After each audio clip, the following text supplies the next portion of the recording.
Bienvenidos a esta resolución de ejercicios del módulo 3, ejercicio 4. Yo soy Josué Martínez, de la Cátedra CISALE de Biofísica de CBC, y vamos a resolver este ejercicio.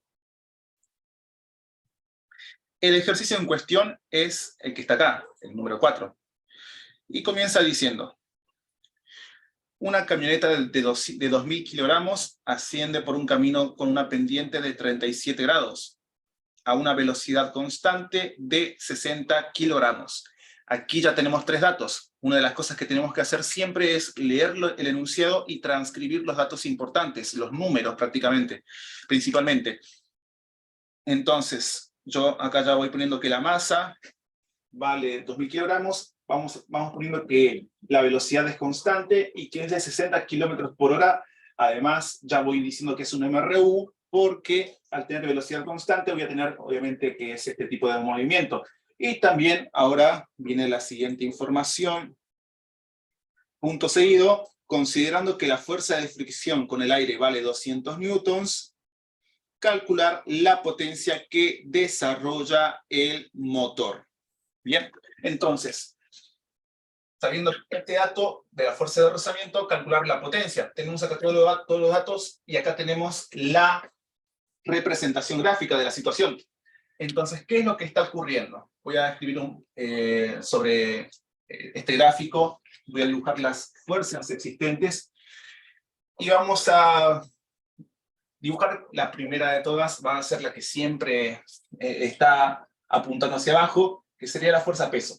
Bien, este vehículo tiene la fuerza peso que apunta hacia abajo. Pero antes, se me está pasando algo que es previo, y es elegir el sistema de referencia. Comúnmente nosotros tomamos sistemas de referencia positivos hacia la derecha y hacia arriba. Pero en este caso, cuando el plano está inclinado, nuestro sistema de referencia también va a ser inclinado. O sea, el eje X no va a ser horizontal. El eje X va a tener la misma dirección, la misma inclinación o pendiente que mi plano inclinado, que la superficie de este plano por donde está avanzando este vehículo.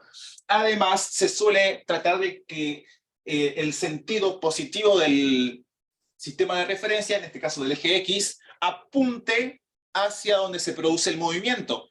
En este caso, nosotros tenemos un ejercicio por el cual nos dicen que la camioneta está ascendiendo, o sea, asciende, sube. Si la camioneta sube, en este gráfico sería que se va hacia la derecha, por lo tanto mi sistema de referencia va a apuntar hacia la derecha. Si yo tuviese lo contrario, que la camioneta está bajando, o sea, se está moviendo hacia la izquierda en este gráfico, entonces sería preferente poner positivos hacia la izquierda. Siempre tratar de poner los positivos en el sentido del movimiento, o de la mayor parte del movimiento, ¿bien? Sería la recomendación. Y el eje Y quedaría también inclinado, porque el eje X y el eje Y siempre tienen que estar a 90 grados. ¿Bien? Entonces, primero sistema de referencia, me queda así. Ahora, segundo, vamos a identificar las fuerzas y vamos a dibujarlas. Tenemos una fuerza, perdón, voy a borrar esto, acá puse como 37 grados, que es el dato correcto, pero lo voy a reescribir aquí abajo. Bien, 37 grados. Ahí está. Ahora, voy a dibujar hacia abajo la fuerza peso, ¿no? Que siempre hay una fuerza peso. Ahí está, la fuerza peso. ¿Qué otra fuerza más tenemos? Tenemos también la fuerza normal. Bien, la fuerza, las superficies realizan sobre los cuerpos que tienen apoyados sobre sí. Y siempre es a 90 grados de la superficie. O sea que si mi plano está inclinado, la normal también podemos decir como que está medio inclinada, ¿no? O sea, tiene esta dirección. Podemos ver acá que la normal no siempre tiene que ser vertical. Puede estar un poco inclinada, como es el caso. ¿Bien? Entonces, además, sabemos que hay una fuerza de rozamiento, ¿verdad? La fuerza de rozamiento apunta siempre en contra del sentido del movimiento.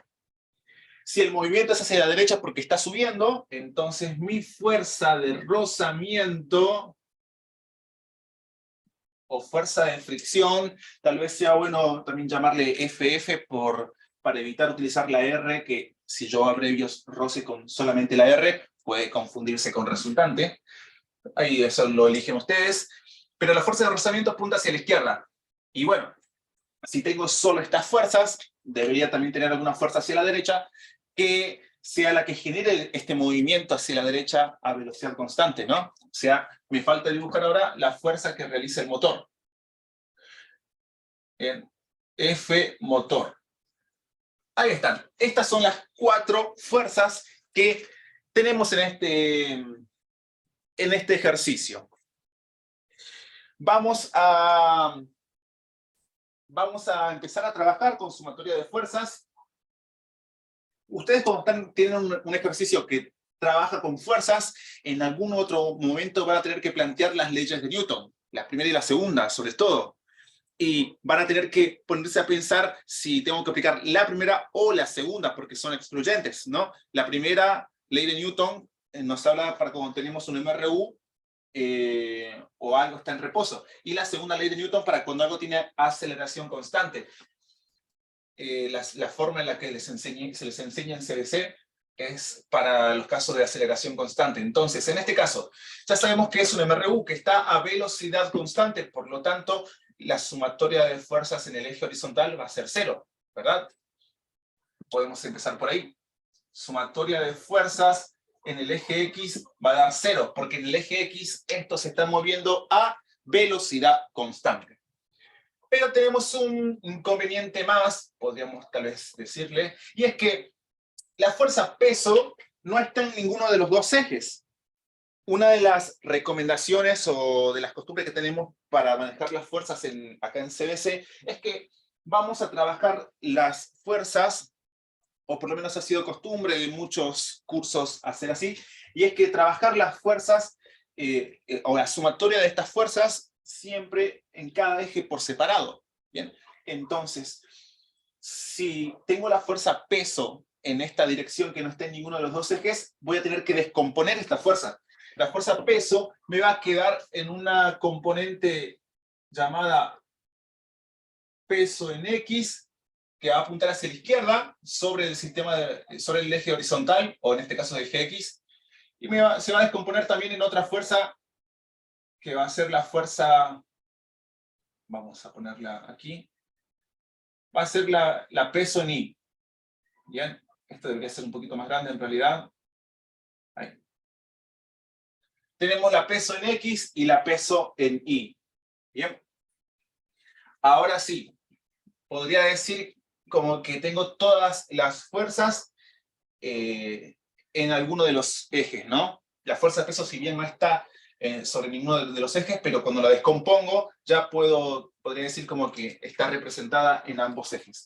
Así que, una vez que yo descompongo las fuerzas, paso a hacer lo siguiente. Y es que paso a avanzar con la sumatoria de fuerzas en X. Acá yo empecé a decirles por dónde ir en esta resolución, pero les voy anticipando que como me está pidiendo potencia, la fórmula de potencia, ustedes ya la han visto, es trabajo sobre tiempo.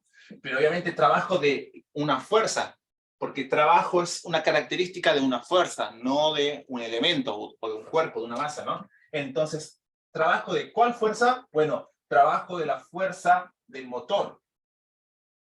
F me voy a poner. Porque a mí me preguntaron cuál es la potencia que realiza el motor. Entonces, para saber la potencia que realiza el motor, tengo que averiguar la fuerza que realiza este motor. Bien, por eso está como trabajo sobre tiempo. Ahora, para averiguar el trabajo de esta fuerza del motor, tengo que saber cuánto vale la fuerza del motor, que no lo sabemos, no está entre los datos. Entonces, por esto es que yo me veo obligado a plantear sumatoria de fuerzas. Bueno, aparte además de lo que les dije recién, que en la gran mayoría de los ejercicios, cuando tenemos fuerzas, tenemos que en algún momento plantearnos la sumatoria de fuerzas, ¿no? Así que continuamos con esta sumatoria de fuerzas. ¿Qué fuerzas tenemos? Bueno, dice que sumatoria de fuerzas en X, en el eje X, es igual a 0, porque, bueno, está a velocidad constante, entonces es primera ley de Newton, la de inercia, principio de inercia. Ahora, ¿qué fuerzas tenemos en X? Hacia la derecha está la fuerza del motor. Va a ir positiva, o sumando. Bien. Hacia la izquierda está la fuerza de roce, entonces la voy a poner restando. Recuerden que yo siempre suelo utilizar estas barritas que indican módulo, ¿no? Estas dos barras alrededor de cada notación, porque es conveniente utilizar el módulo en esta sumatoria. Si algo tiene que ir restando, lo pongo afuera del módulo. Y hacia la izquierda, ¿quién más apunta? La peso en X, ¿no? Entonces, menos peso en X es igual a 0. Listo, estamos desarmando acá esta situación. Ahora, acá dice fuerza de motor, que es lo que quiero averiguar. Esto yo quiero averiguar, necesito ese dato, sacarlo de esta cuenta para después ir a aquella otra y calcular el trabajo de la fuerza. O sea, trabajo de la fuerza, en este caso la fuerza del motor, va a ser el módulo de la fuerza del motor por el desplazamiento que realiza esta camioneta por el coseno de alfa. Bien. Entonces, para calcular la potencia necesito el trabajo, y para calcular el trabajo necesito el módulo de la fuerza del motor, que lo voy a sacar de acá. Ahora, la fuerza de roce lo tengo, y sí, acá está, vale 200. Peso en X lo tengo, no, aquí escrito, pero sí lo puedo calcular, puntos suspensivos. Voy a calcularlo aquí de este lado, peso en X. Ahora, ¿cómo es la fórmula de peso en X? En la hoja de fórmulas que tenemos en la cátedra CISALE actualmente, no está la fórmula de peso en X puntualmente, si mal no recuerdo, pero sí podemos razonarlo, que es de esta forma. Peso por, en este caso va a ser seno. Ustedes tal vez recordarán que para calcular la componente X en otras fuerzas, se les habrán dicho que es el módulo de la fuerza por coseno del ángulo. Bien, esto es correcto cuando al ángulo que estoy tomando yo lo mido con la horizontal. Bien. Pero, o sea, cuando estamos fuera del plano inclinado, por ejemplo, cuando tenemos un ejercicio que no es plano inclinado y yo mido los ángulos siempre con la horizontal, puedo utilizar tranquilamente esta fórmula. Pero este no es el caso. ¿Por qué? Porque el dato que me dan de 37 grados es el ángulo que está, si bien se mide con la horizontal, pero que también se mide con el plano inclinado. Este ángulo de 37 grados, lo voy a dibujar acá, espero que se alcance a apreciar. Estoy dibujando acá la continuación en líneas punteadas, obviamente, la continuación de la peso en X. Y acá la continuación de la peso en Y.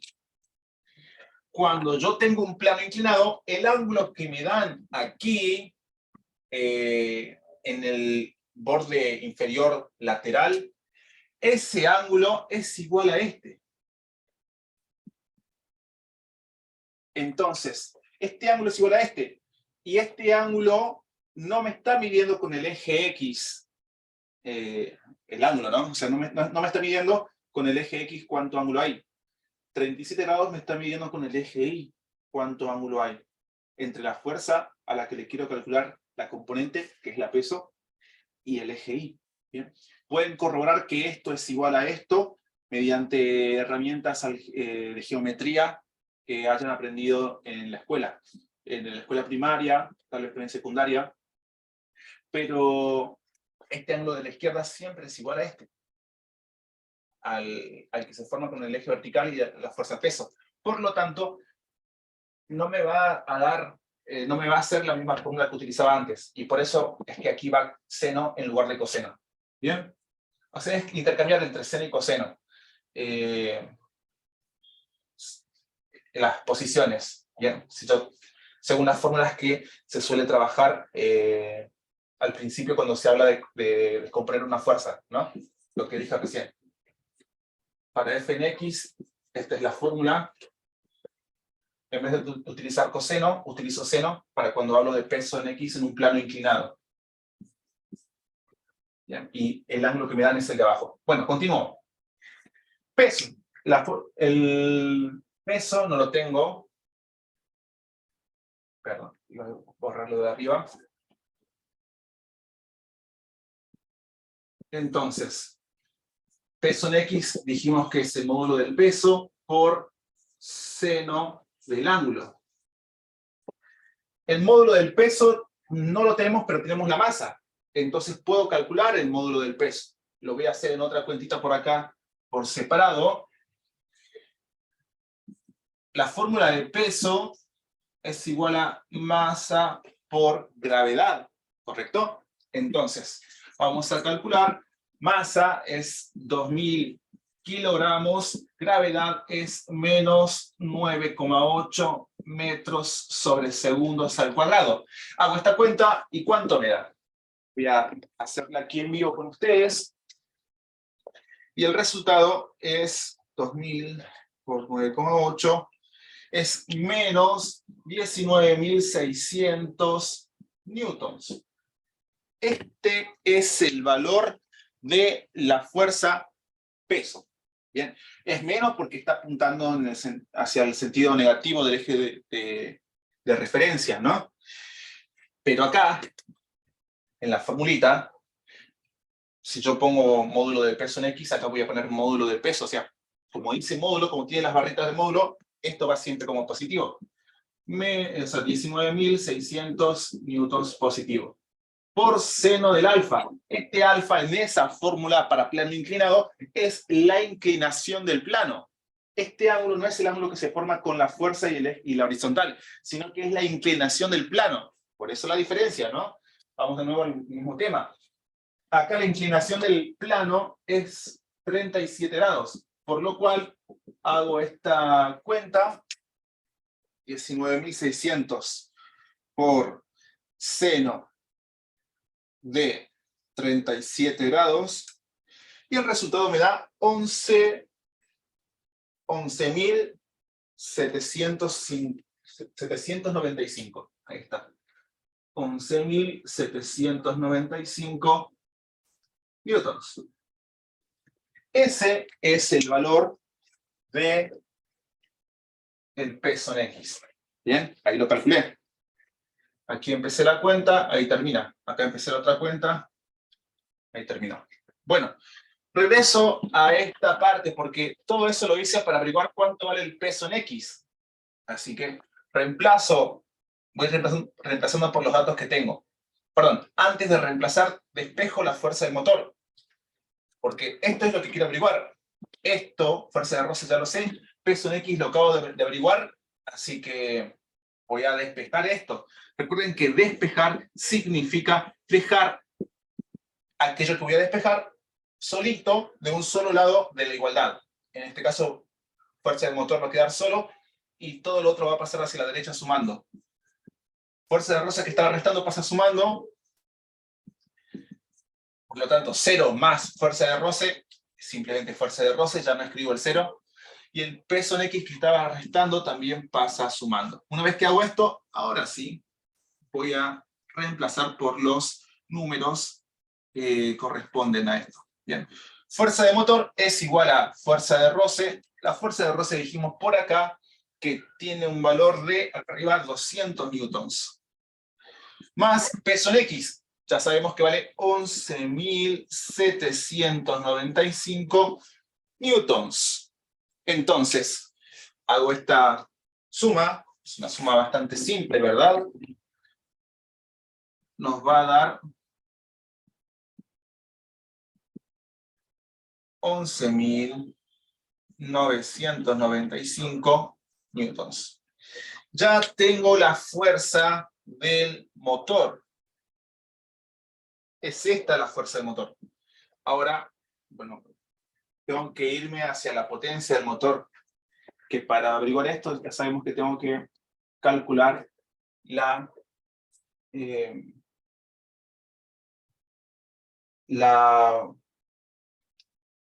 el trabajo.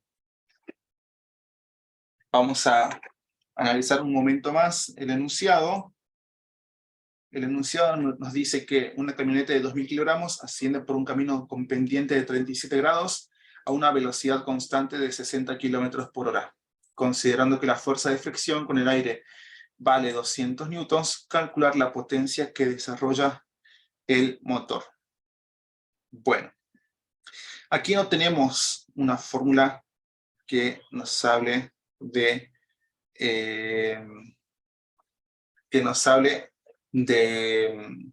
tiempo, ¿no? O sea, no tenemos un dato de tiempo. Entonces lo que podemos hacer es utilizar la velocidad por lo siguiente. Vamos a utilizar la velocidad. Y vamos acá. ¿Por qué? Bueno, esta es la fórmula, lo acabo de decir, lo repito. Potencia es igual a trabajo sobre tiempo. Eso se vio en clases. Ahora, trabajo de una fuerza es igual a esto. Entonces, donde decía trabajo de la fuerza del motor, voy a poner su equivalente. Su equivalente es este dato, todo esto. Entonces, voy a colocar acá módulo de la fuerza del motor por desplazamiento por coseno de alfa. Y este alfa que va aquí no es el alfa de 37 grados. ¿Bien? No es el ángulo de inclinación de la pendiente. El alfa este que se indica acá, este ángulo, es el que se forma entre la fuerza a la cual le voy a calcular el trabajo y el desplazamiento. Pero respecto al desplazamiento tampoco tenemos. No sabemos cuánto vale el desplazamiento. ¿Bien? Entonces ahí es un inconveniente, no sabemos cuánto vale el desplazamiento. Pero aquí viene la buena noticia, y es que no sabemos desplazamiento, tampoco sabemos tiempo, pero sabemos que el desplazamiento que haga en un tiempo determinado es igual a velocidad. Bien, en este caso un módulo de la velocidad porque tengo un módulo del desplazamiento. Entonces, voy a colocarlo acá, igual a rapidez, ¿bien? Que es el módulo de la velocidad. Por lo tanto, me va a quedar módulo de la fuerza del motor por módulo de la velocidad por coseno de alfa. Y listo, ahora sí. Este módulo ya lo tengo, la velocidad ya la tengo, y el alfa también. Repito, este alfa viene de acá, viene de esta fórmula. Es el ángulo que se encuentra entre el desplazamiento y la fuerza del motor. Y analicemos cuánto vale. 37 grados no vale, ya lo dijimos. El motor está haciendo que el auto se desplace en esta dirección, ¿no? Dirección y sentido hacia allá, hacia la derecha. Ahora, el desplazamiento se realiza en esta dirección y sentido.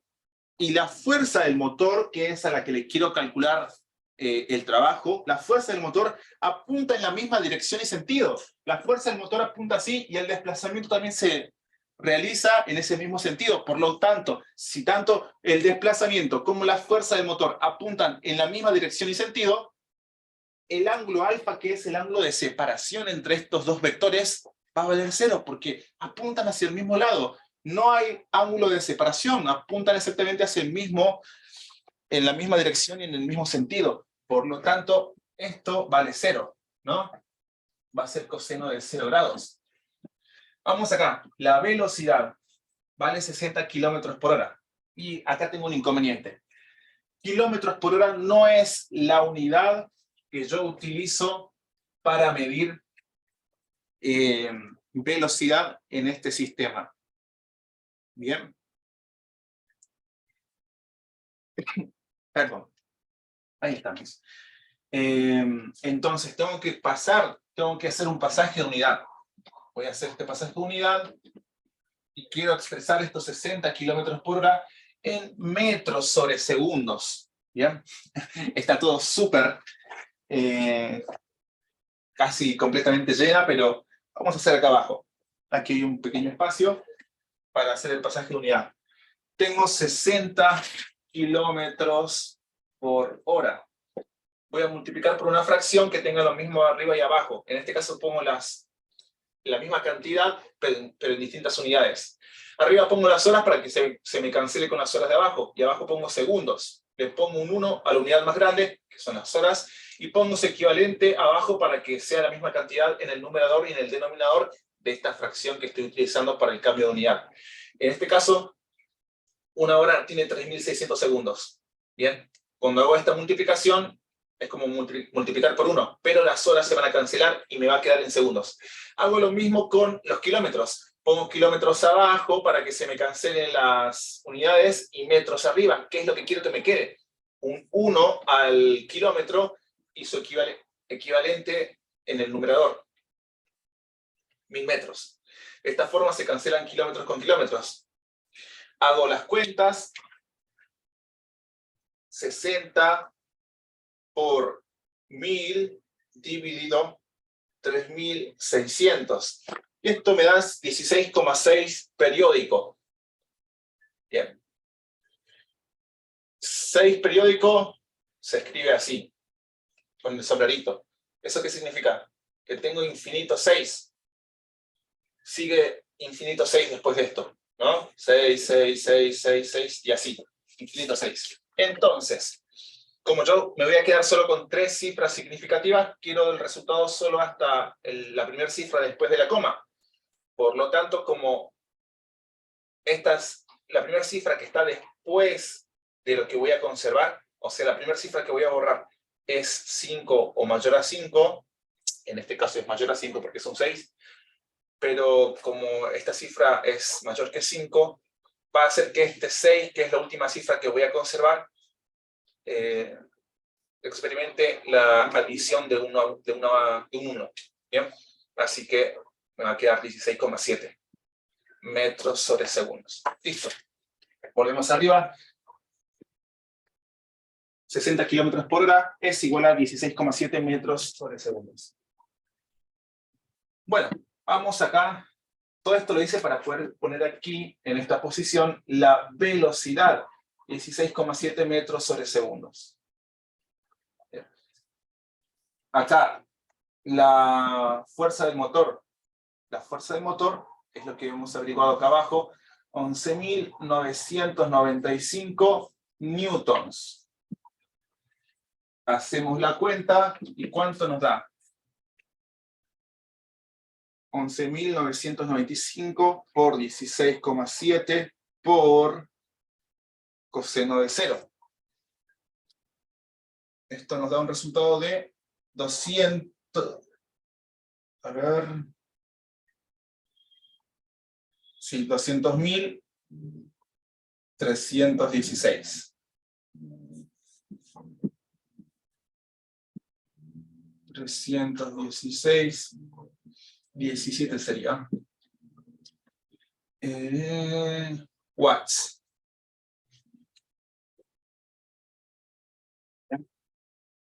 Fíjense que yo no me puse a desarmar ninguna unidad. Puse todo en el sistema MKS y lo de abajo sabía que me tenía que dar watts, pero porque es la unidad que corresponde al sistema MKS.